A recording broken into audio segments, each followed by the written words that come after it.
का किती दिवस आम्हाला नावं ठेवणार आहे तुम्हाला माहित नाही.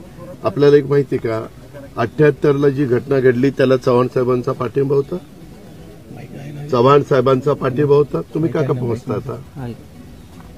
सगळं सोयीचं राजकारण नाही रे बाबा चालत. आम्ही केलं की ते चुकीचं.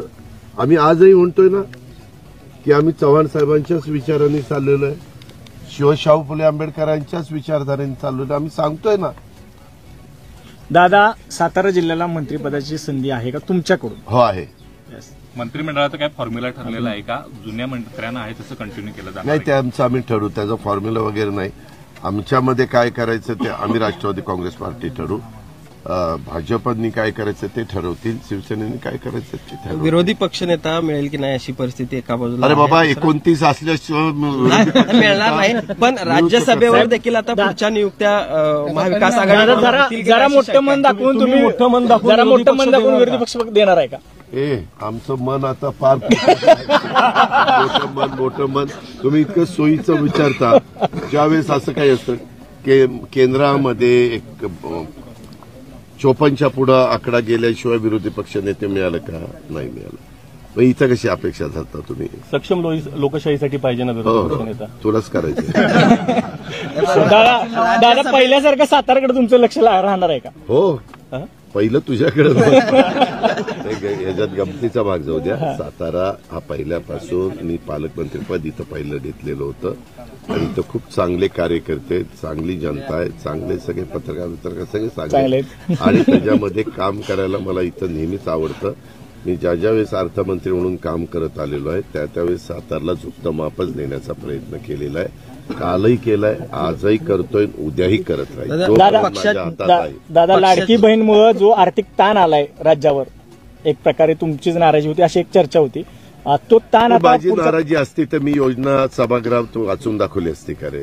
मला जे पटतं, तुम्ही मला इतके वर्ष ओळखता, एखादी गोष्ट माझ्याकडनं चुकली तर मी इथं सकाळी 7:30 ते संध्याकाळी 7:30 न पाणी पिता न काही करता इथं बसलेलो आहे, आत्मक्लेश केलेला आहे, तो जाणता. मी कशाला काय, मला जे योग्य वाटतं, जे राज्याच्या हिताचं आहे, जे आर्थिक शिस्त न मोडणारे त्याच गोष्टी आम्ही करतो. आणि तुम्ही मला सांगा, मी त्यावेळेस 75,000 कोटीमध्ये हे सगळं बसवायचं गणित. आम्ही फायनान्सचे लोक, प्लॅनिंगचे लोक ज्यावेळेस बसलो, काही रिटायर झालेल्या तज्ज्ञांशी पण मी चर्चा केली. म्हणजे तज्ज्ञ म्हणजे कोण? ACS फायनान्स रिटायर झालेले अशांची. त्यावेळेस आपलं 6.5 ते 7 लाख कोटीचं बजेट मागच्या 6.5 लाख कोटीचं होतं. त्याच्यात 75,000 कोटी रुपये आपल्याला बाजूला काढायचे, म्हणजे 10% रक्कम साधारण बाजूला काढावी लागत होती. आणि त्याच्यात कुठं कुठं काय काय काटकसर करून ते शक्य होतं, रिसोर्सेस वाढवून ते शक्य होतं.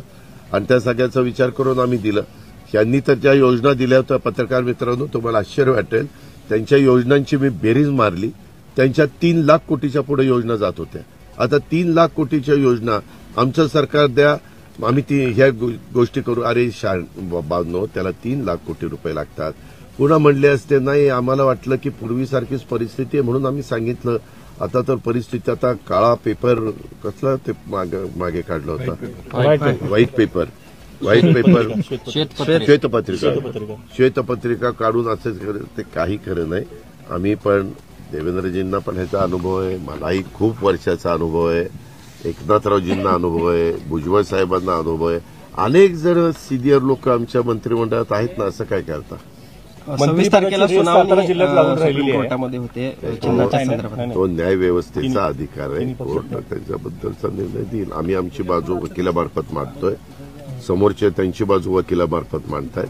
परंतु आम्ही मुद्दामून जाऊन सभागृहात तिथं बसत नाही. काही काही जण मुद्दामून जाऊन तिथं बसतात. ही एक प्रकारची सहानुभूती मिळवण्याचा प्रयत्न आहे का काय, मला कळायला मार्ग. सातारा जिल्ह्यात दिग्गज निवडून आलेले आहेत आणि सगळ्या दिग्गजांना अपेक्षा आहे की आपण मंत्री व्हावं. सगळे दिग्गज मंडळी आहेत, अगदी शिवेंद्रराजेंपासून शंभूराज देसाईंपासून आबा शेजारी उभे आहेत. सगळ्यांना मंत्रिपदाची अपेक्षा आहे. मला इतरांचं सांगता येत नाही. मी माझी बाजू व्यवस्थितपणे इथं करणार आहे. अभिनंदन. म्हटले की बारामतीमध्ये जर आम्ही उमेदवार दिला नसता तर महाराष्ट्रामध्ये वेगळा संदेश गेला असता. योगेंद्र पवार आणि अजित पवार यांची तुलनाच होऊ शकत नाही. अजित पवारांनी काम खूप केलेलं आहे त्या ठिकाणी. हो, तुलना होऊ शकत नाही. इतर पण उमेदवार होते ना.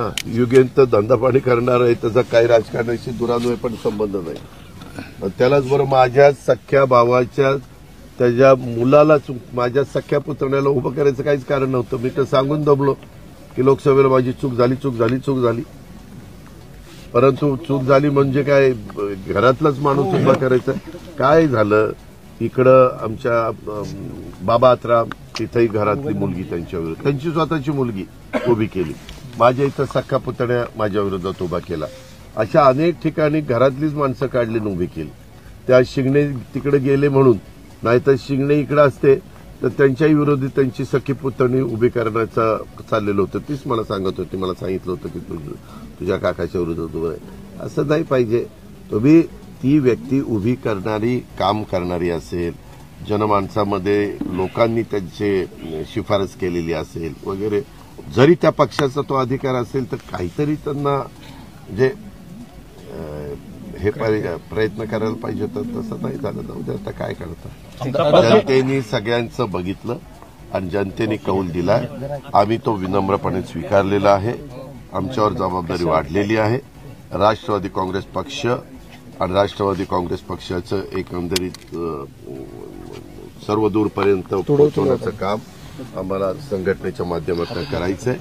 आम्ही सरकार बघत तेही काम त्या ठिकाणी करू आणि पुन्हा एकदा एक चांगलं वातावरण राष्ट्रवादीच्या बद्दल संपूर्ण महाराष्ट्रामध्ये निर्माण करण्याचा प्रयत्न करू. देवाभाऊ अजितदादा आणि एकनाथ शिंदे हे लाडके भाऊ म्हणून निर्माण झालेले आहेत महाराष्ट्रामध्ये.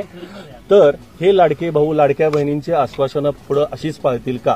त्यामध्ये आम्ही ज्या योजना दिलेल्या आहेत ती आश्वासनं पाळणं आमचं कर्तव्य आहे. ज्या योजना दिलेल्या आहेत